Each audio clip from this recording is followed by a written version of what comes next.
Sejak awal perkembangannya sebagai disiplin akademik, hubungan internasional selalu dipenuhi oleh perdebatan besar yang membentuk cara kita memahami dunia. Debat-debat inilah yang dikenal sebagai The Great Debates. Bukan sekedar adu argumen antar sarjana.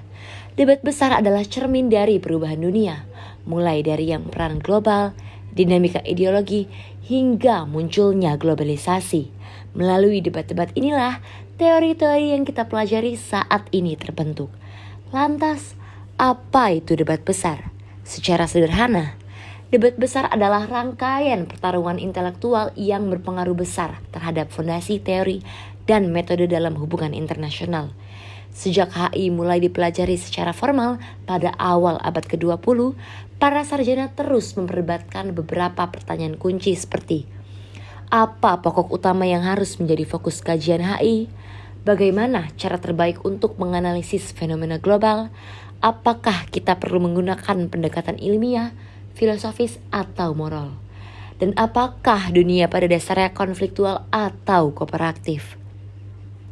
Debat ini muncul karena setiap periode membawa tantangan baru, seperti Perang Dunia, Perang Dingin, dekolonisasi, hingga globalisasi memaksa para pemikir untuk merumuskan ulang teori dan pendekatan mereka.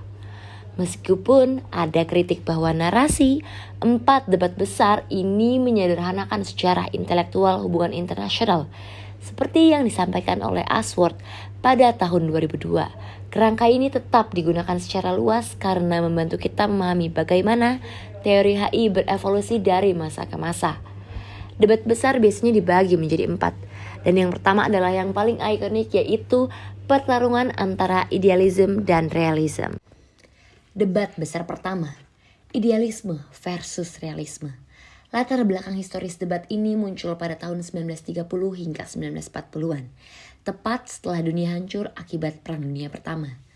Masyarakat internasional pada saat itu memiliki keinginan kuat untuk mencegah terulangnya perang besar. Harapan ini melahirkan pendekatan optimis yang dikenal sebagai idealisme atau liberalisme utopia. Di sisi lain, meski awalnya mendapat banyak dukungan, gagasan ini diuji oleh realitas pahit. Kegagalan Liga Bangsa-Bangsa, munculnya Nazi Jerman, fasisme, dan akhirnya meledak Perang Dunia II. Kesulitan-kesulitan inilah yang kemudian memunculkan kritik tajam dari kubu realis. Idealisme, keyakinan pada kemajuan dan kerjasama. Kaum idealis percaya bahwa dunia internasional bukan sesuatu yang sepenuhnya gelap atau penuh konflik.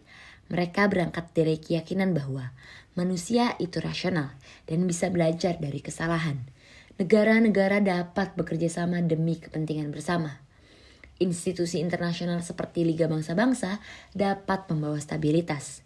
Perang bukanlah keniscayaan, tetapi dapat dicegah melalui norma dan hukum internasional. Keamanan kolektif adalah solusi. Serangan pada satu negara dianggap serangan pada semua. Intinya, kaum idealis itu percaya bahwa dunia bisa menjadi lebih baik jika negara mau patuh pada aturan bersama, dan jika moralitas dimasukkan dalam praktik politik internasional. Namun, harapan ini terbentur kenyataan, dan disitulah realisme mengambil alih. Realisme, kritik terhadap utopia. Kaum realis melihat idealisme sebagai sesuatu yang naif. Menurut mereka, idealis terlalu sibuk dengan apa yang seharusnya, sampai melupakan apa yang sebenarnya terjadi di lapangan. Realis menekan bahwa sistem internasional itu anarki. Tidak ada otoritas tertinggi di atas negara. Negara adalah aktor utama, dan mereka bertindak untuk melindungi diri. Kepentingan nasional selalu menjadi prioritas. Kekuasaan dan keamanan adalah inti dari politik internasional. Perang bukan akibat kesalahpahaman moral, tetapi konsekuensi alami dari persaingan antar negara. Realisme dianggap lebih mampu menjelaskan kekacauan dunia pada tahun 1930 hingga 1940-an. Karena itu, setelah Perang Dunia Kedua, terutama berkat kontribusi dari realisme menjadi paradigma dominan dalam studi hubungan internasional. Hasil debat. Debat besar pertama tidak menghasilkan pemenang mutlak, tetapi memberikan 2 warisan penting. Yang pertama, realisme. Realisme menjadi titik awal banyak teori keamanan modern. Yang kedua, idealisme. Idealisme bertransformasi dan melahirkan berbagai bentuk liberalisme kontemporer. Kedua pendekatan ini masih menjadi dasar pemahaman ketika tentang konflik, kerjasama, dan politik global hingga hari ini. Debat besar pertama adalah fondasi bagi semua perdebatan berikutnya dalam hubungan internasional. Melalui pertarungan antara idealisme dan realisme, para sarjana belajar dan melihat dunia dari dua kacamata yang berbeda. Harapan akan kerjasama dan kenyataan akan perjuangan kekuasaan. Hingga kini, perdebatan tersebut masih menjadi dalam analisis terhadap perang, diplomasi, dan dinamika politik global. Selanjutnya saya akan menjelaskan tentang debat besar kedua, yaitu tradisionalisme versus behavioralisme pada tahun 1960-an. Di mana pada tahun 1960-an, ilmu hubungan internasional mengalami salah satu perdebatan terbesar dalam sejarahnya. Perdebatan itu terjadi antara dua pendekatan, yaitu tradisionalisme dan behavioralisme. Keduanya sama-sama ingin menjelaskan bagaimana politik internasional bekerja.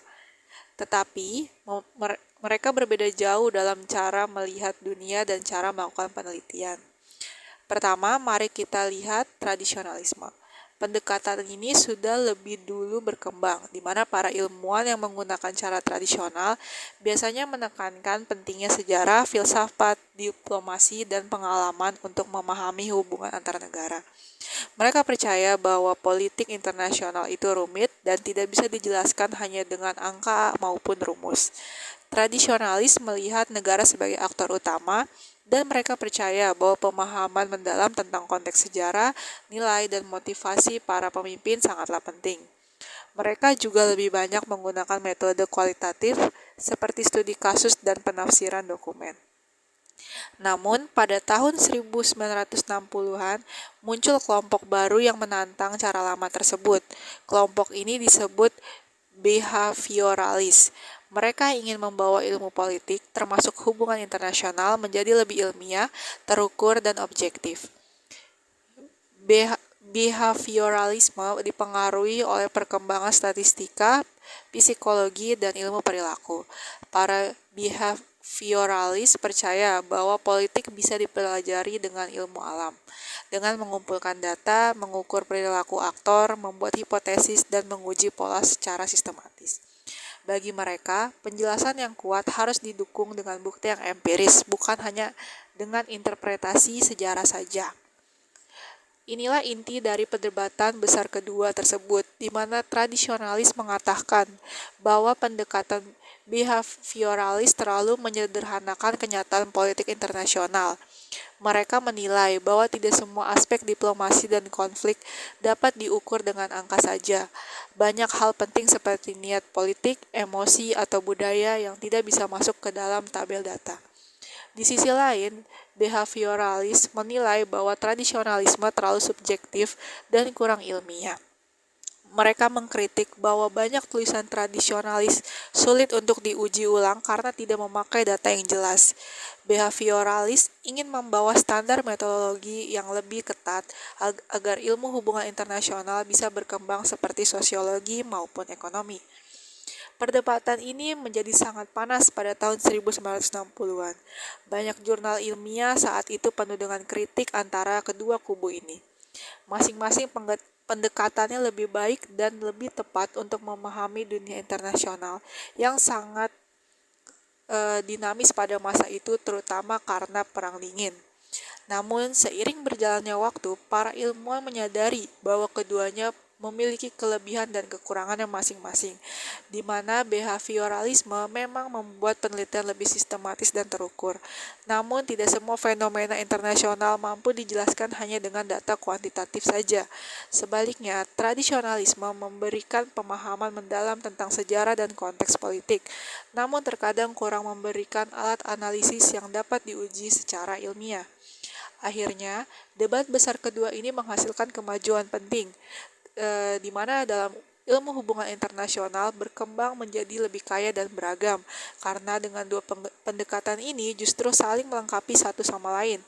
Setelah tahun 1970-an, banyak peneliti mulai menggabungkan metode kualitatif dan kuantitatif untuk memberikan analisis yang lebih lengkap. Jadi, perdebatan antara tradisionalisme dan behavioralisme bukan sekedar pertarungan siapa yang benar, tetapi proses pembentukan identitas ilmiah dalam hubungan internasional. Berkat dari perdebatan ini, kita sekarang memiliki disiplin yang lebih matang dengan berbagai pendekatan yang bisa digunakan sesuai dengan kebutuhan penelitian.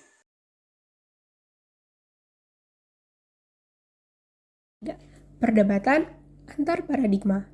Debat besar ketiga dalam studi HI sering disebut sebagai perdebatan antar paradigma atau debat neo-neo.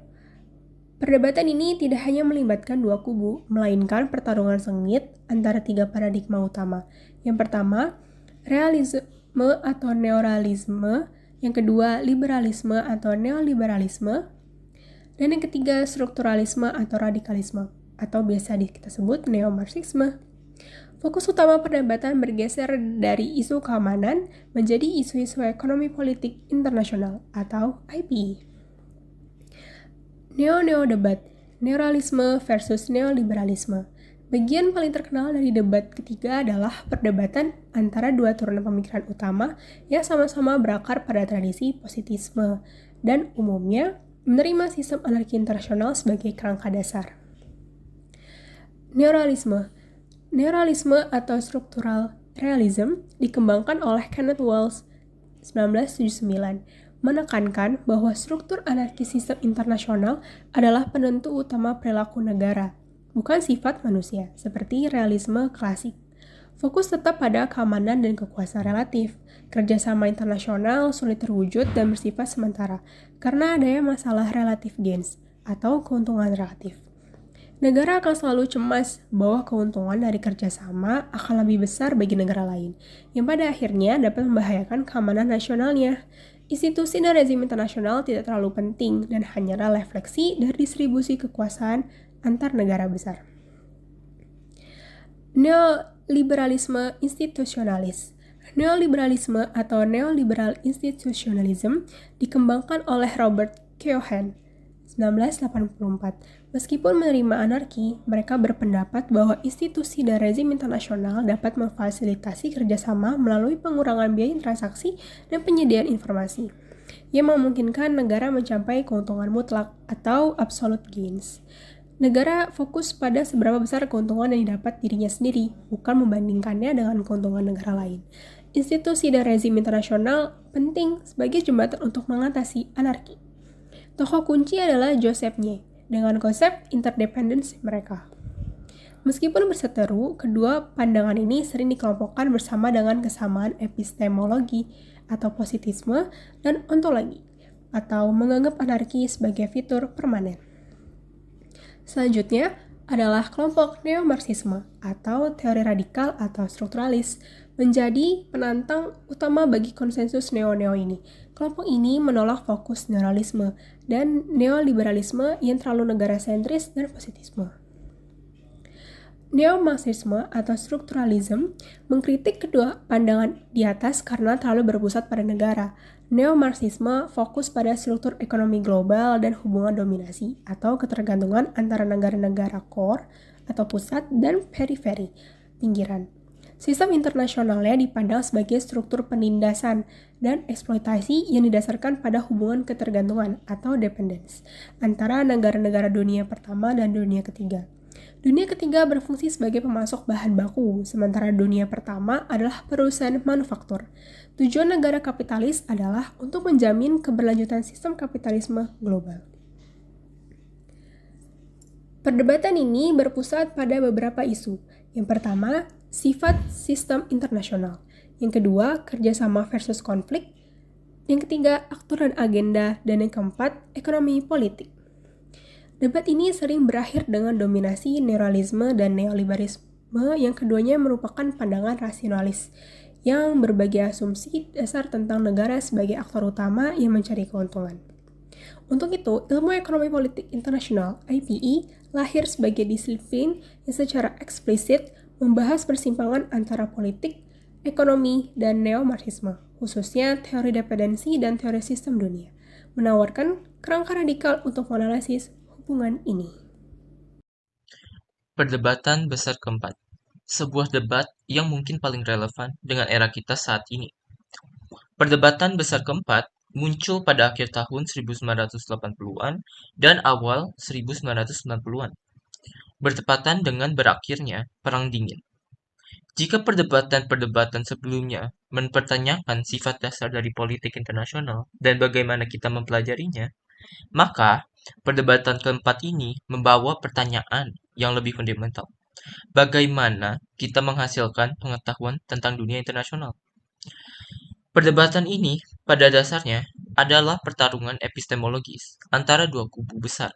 Di satu sisi, kita punya pendekatan positifis atau rasionalis yang percaya bahwa kita bisa mempelajari hubungan internasional secara objektif dan ilmiah, mirip seperti ilmu alam.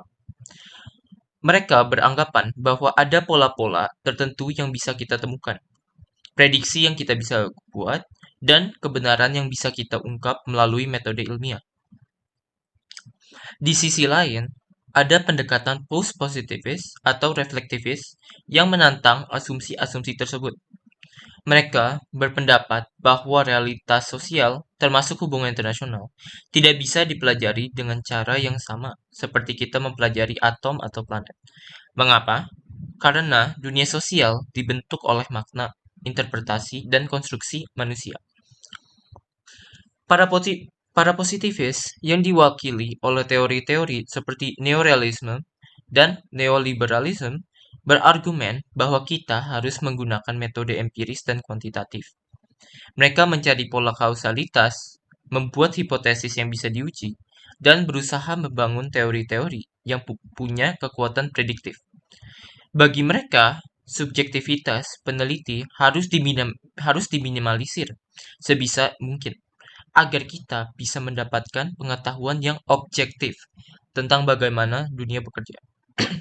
Sementara itu, para post-positivis dari berbagai aliran seperti konstruktivisme, feminisme, teori kritis, dan post-strukturalisme mengatakan bahwa klaim objektivitas tersebut adalah ilusi. Mereka berpendapat bahwa tidak ada posisi netral dalam penelitian sosial. Setiap peneliti membawa nilai, asumsi, dan perspektif mereka sendiri. Dan ini bukan sesuatu yang harus dihindari, tapi justru harus diakui dan direfleksikan. Post-positivis juga menekankan pentingnya bahasa, identitas, norma, dan budaya dalam membentuk politik internasional. Mereka bertanya, siapa yang mendefinisikan apa yang dianggap sebagai masalah dalam hubungan internasional? Suara siapa yang didengar dan suara siapa yang diabaikan dalam produksi pengetahuan? Perdebatan ini bukan hanya perdebatan akademis yang abstrak. Ini punya implikasi nyata tentang bagaimana kita memahami dan merespons isu-isu global. Misalnya, dalam memahami konflik, pendekatan positivis mungkin akan fokus pada faktor-faktor material seperti distribusi kekuatan atau kepentingan ekonomi. Sementara pendekatan post-positivis akan melihat bagaimana identitas kelompok, narasi, historis, dan konstruksi sosial tentang musuh atau ancaman memainkan peran penting. Perdebatan besar keempat pada akhirnya tidak menghasilkan pemenang yang jelas. Sebaliknya, ia memperkaya disiplin hubungan internasional dengan membuka ruang bagi pluralisme metodologis dan teoretis. Hari ini, kita melihat bahwa kedua pendekatan ini tetap berpengaruh, dan banyak sarjana yang mencoba menjembatani atau mengintegrasikan insight dari kedua kubu ini. Yang penting untuk kita pahami adalah bahwa perdebatan ini mengingatkan kita untuk selalu kritis terhadap klaim pengetahuan, termasuk pengetahuan kita sendiri, dalam dunia yang semakin kompleks dan saling terhubung. Kita membutuhkan berbagai perspektif dan metode untuk memahami tantangan-tantangan global yang kita hadapi.